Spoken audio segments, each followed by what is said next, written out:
Lisa, let's make sure we're thorough this time, all right? We'll be away for 6 days on this trip.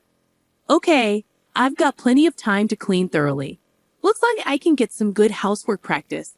I'll go for it, Lisa replied. She understood the importance of the task. I will make sure to clean thoroughly, she promised. Several days later, confusion struck. Hey, what's going on? We can't get into the house, exclaimed Lisa's husband. I figured as much. What does that mean? He asked, perplexed. What is this, Lisa? What did you do? Explain, where are you right now? What did you do while we were on vacation? He demanded answers. Allow me to introduce myself. My name is Lisa, a 30-year-old part-time housewife. I've been married to Henry, my husband, who's 4 years older, for just under a year. You could say we're still in our newlywed phase.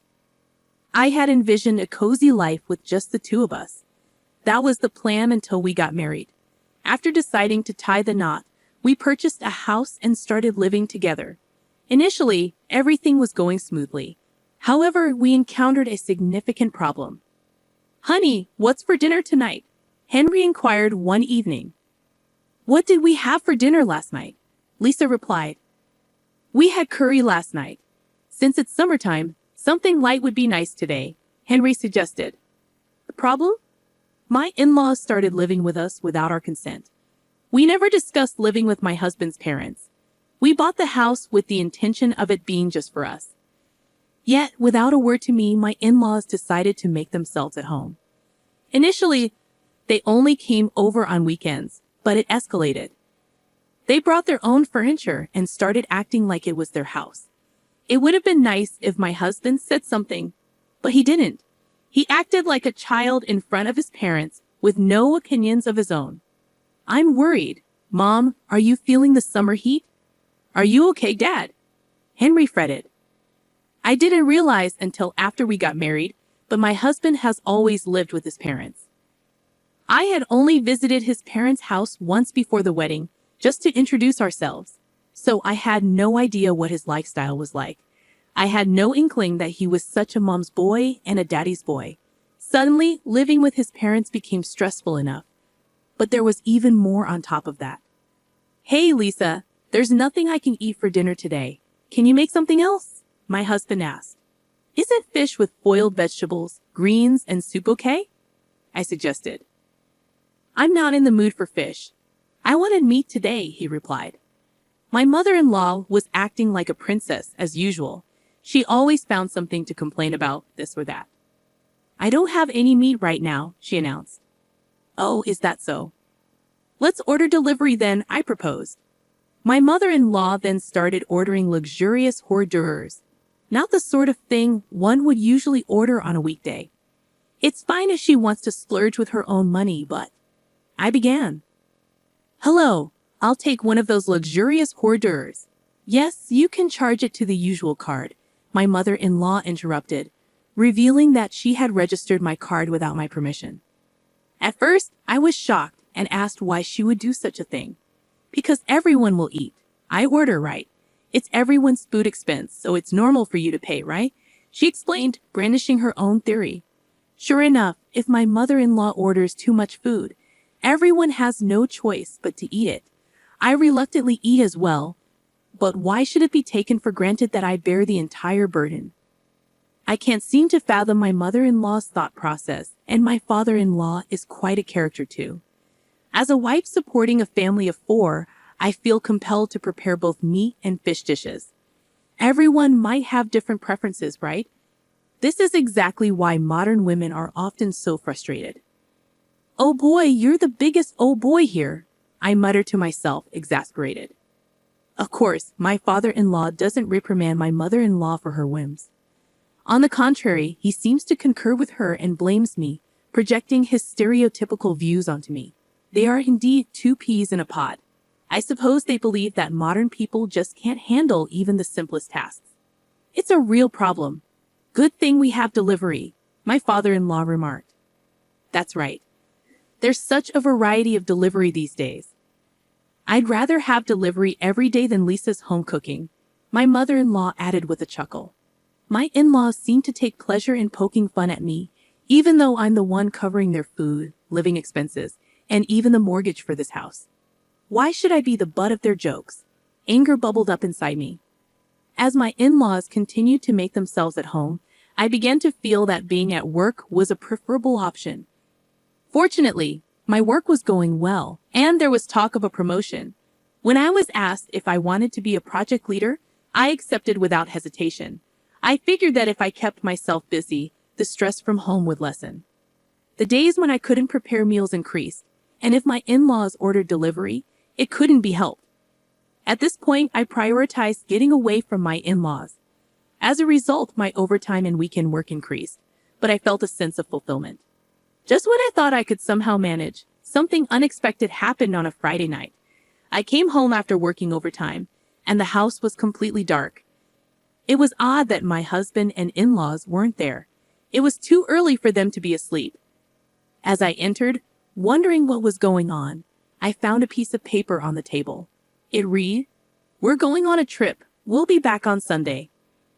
What I hadn't expected to encounter, perhaps even more than anger, was the sight that greeted me when I stepped into the room.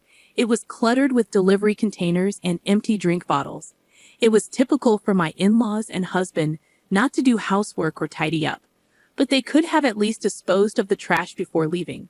Frustration surged within me, and despite raising my voice, there was no one there to hear me. Feeling hollow, I took it upon myself to clean up the mess. As I sighed and filled bags with trash, a sudden thought crossed my mind. Where did they get the money for this trip? A chill ran down my spine.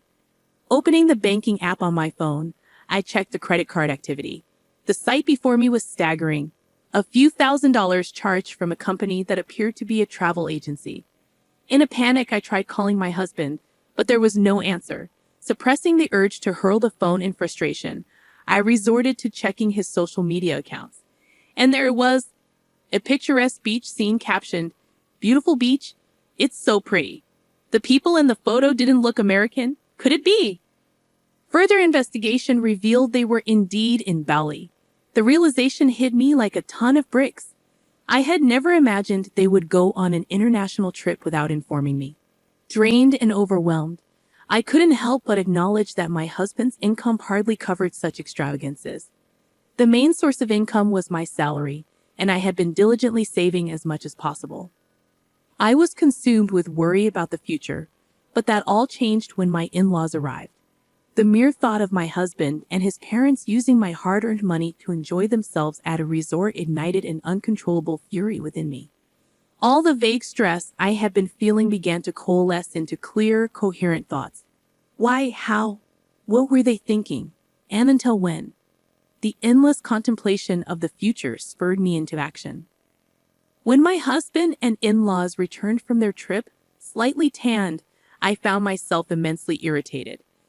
However, I chose to keep my feelings to myself. We had such a good time. Going abroad is definitely worth it, and the cost for food and accommodation was so cheap, my in-laws exclaimed. I bit my tongue, resisting the urge to question who they thought was footing the bill for their escapades. As my husband engaged in conversation with his parents, his immaturity shone through. Begging for a summer vacation trip at the age of 35, he seemed like a child. Witnessing this behavior, a wave of disgust towards him surged within me. Attempting to regain my composure, I focused on preparing dinner. As frustration simmered beneath the surface, I mechanically moved my hands. Then my mother-in-law's remark cut through the air like a knife. "Oh my, there's so much dust here," she commented, running her fingers over the leaves of a houseplant. "That's not good," muttered my father-in-law, casting me a fleeting glance. "I didn't take Lisa because she had housework to do, and you didn't clean. What kind of day off was that?" My husband took the opportunity to criticize me. Unable to hold back, I asked again, "Because if you had done your housework properly all the time, I would have taken you on the trip. I didn't invite you because I was thinking about you with all your housework. Aren't we all, me, Dad, and Mom, considerate?" My husband said this with a straight face. "Thanks for your thoughtfulness," I replied, suppressing my anger. My face twitched, and I turned my back, pretending to take ingredients from the refrigerator. Are you out of your mind? I shouted inwardly. I couldn't believe it. Leaving the house messy, taking a vacation with my money, and then coming back to say that. The amount of money spent on the credit card, which I checked while my husband and in-laws were traveling, made me even angrier. Did they go to a spa or a really nice restaurant? Even for Bali, where the cost for food and stay is relatively low, large payments were constantly added. How much have they spent without my consent so far? I couldn't help but think about it. 1, 10, 100,000, 10,000, I calculated in my head. Yeah, a couple $1,000s isn't impossible. And considering that they've taken over this entire house, I could estimate even higher. I was totally fed up. Once they got a taste of traveling with my money, my husband and in-laws started going on trips more frequently. My card was being used as a matter of course, but I didn't interfere. For several months, I silently observed the foolish acts of my husband and in-laws. Then one day, my mother-in-law said, "We're going to Hawaii. Could you please increase the credit card limit?" "Sure, I understand," I answered. My mother-in-law was completely looking down on me. Did she think I'm some soldier who does whatever she says? Shouldn't have I a new swimsuit? In her ridiculous age, she's flipping through a swimsuit brochure, looking excited. Well, she's going to use my money anyway. Just you wait, I cleared it. My cheerful mother-in-law was so engrossed in the brochure she didn't even notice the day my husband and in-laws left for Hawaii. The room was the messiest it had ever been. My husband and in-laws were apparently heading to the airport soon, and they were busily checking their luggage. As usual, they seemed to have no intention of cleaning up the room. "Oh, Lisa, make sure you do it right this time," my mother-in-law told me. "It's a long trip this time, 6 days. Plenty of time to practice your house chores." "Good luck, Lisa," my father-in-law added cluelessly. What is he talking about? Seeing it was about time, all three of them started to rush. They're chatting and leaving, looking genuinely excited. "Understood, I'll make sure to clean thoroughly," I said, though they probably didn't hear me due to their chatter. 6 days later, the day my husband and in-laws were to return home, I was gazing at the night view. Even though it was a weekday, I had taken a rare paid day off and was enjoying a drink in a lavish hotel. My husband calls. I let out a sigh, leave my seat, and answer the call. "Hello? What the hell is going on?" "I can't get into the house." My husband sounds quite panicked. "I thought as much," I said calmly. "What do you mean? What's happening?" My husband asked frantically. "It's not surprising you're freaking out. After all, the house is vacant. There should be a for sale sign at the entrance, and not a single piece of furniture should be visible from the windows," I remarked. "Lisa, what have you done?" my husband demanded, his voice rising. "Where are you? What did you do while we were away?" I could hear my mother-in-law and father-in-law yelling in the background. "I cleaned up just as ordered," I answered nonchalantly. "Well, as all three of you were left stunned," I decided to explain. "I went ahead and put the house up for sale, the land too. It's completely clean now, nothing's left inside." "You foolish woman," my father-in-law yelled. "What foolish thing have I done? Who's been doing foolish things, I wonder?"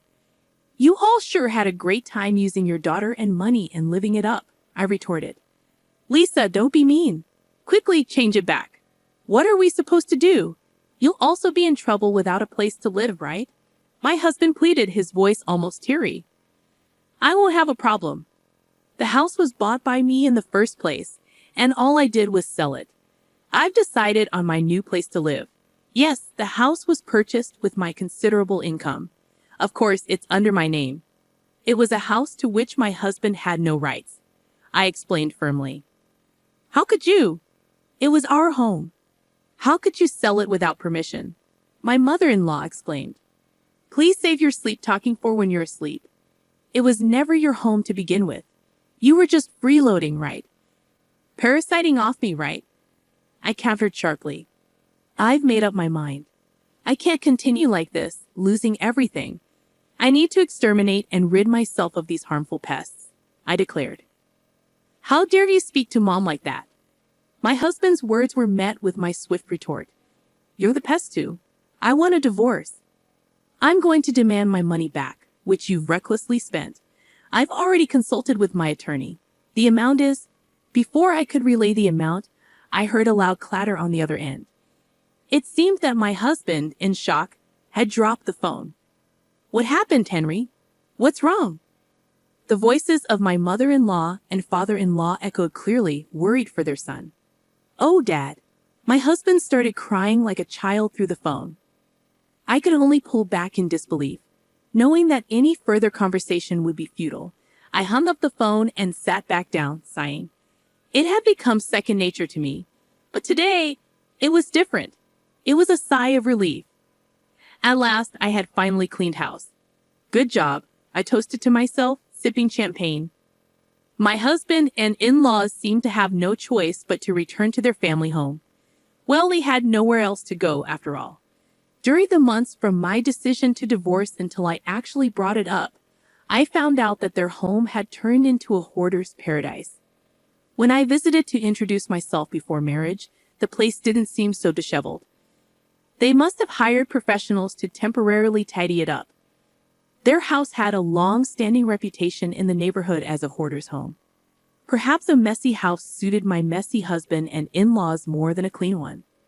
Though my husband was reluctant about the divorce, he quickly accepted when confronted with my attorney, sobbing as he signed the agreement to pay me back the money they spent. It's not an amount he could easily afford with his salary, but it's only fair since he was the one who created the situation, recklessly indulging in luxuries with other people's money. And so I managed to completely sever ties with my troublesome family. However, I must regret the fact that I married such a man in the first place. Before we got married, I somehow managed to spin his troublesome traits in a positive light, finding him charming and laid back despite his flaws. Maybe I was too desperate as I approached my 30s. While occasionally venting about this to my colleagues, I go about my daily work. Will I be single forever from now on? I ponder aloud. You're still young. Don't say things like that. My colleagues play along with my complaints and jokes. You're right. I shouldn't give up hope. I concede. Would you consider someone younger? One of my subordinates asks. Was that a joke? Looking up, I see that their face is serious. Don't hoard unnecessary things. Cleaning is important, but maybe, just maybe, I don't need to give up hope, I realize.